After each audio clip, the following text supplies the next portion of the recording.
Tom's been called away on a very important mission, but I've tracked down Arv, whose surname I am just not going to try and pronounce, bless him.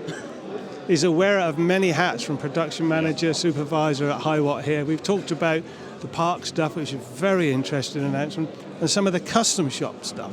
But can you take us through some of the legendary things, the models? Or? Of course, yeah.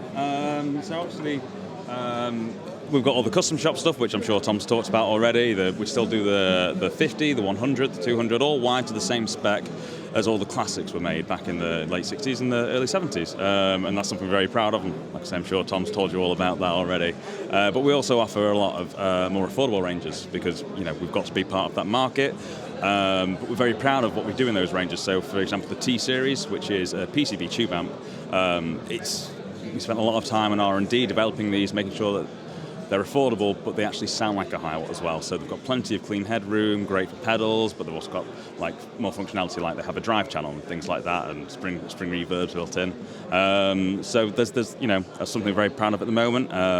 We're actually redeveloping a lot of our products at the moment as well. We've got our kind of like a solid state range, and we're just about to kind of add some more features. Again, clean them up so they've got nice high headroom with a High Watt, and all that kind of stuff. I want to mention the transistor range, yes. Right? Because I've got a Maxwatt at home, had it ages, and when it first came out, people went, High Watt? Yeah. Transistor? Are you kidding?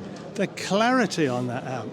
Yes. And the overdrive is very warm. It just shows what you can do with the transistor. But obviously, the legend with High Watt is valves, bottles, choose what country, and let's call them valves while we're in Germany.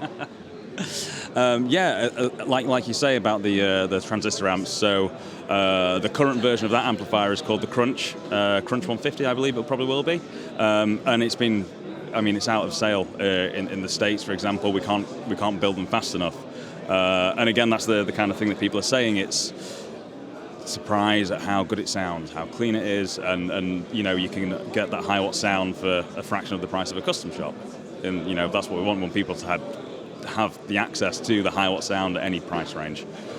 And of course, an amp that can go right down to half a watt, everybody raves.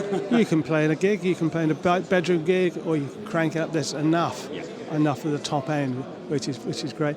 And they're solid. I like the solid. I don't care how heavy an amp is. I really don't. But like we said earlier, the High Watt logo's never changed, with the white piping, all that sort of stuff. Fantastic, and it's good to see British amp striving through. Absolutely, yeah.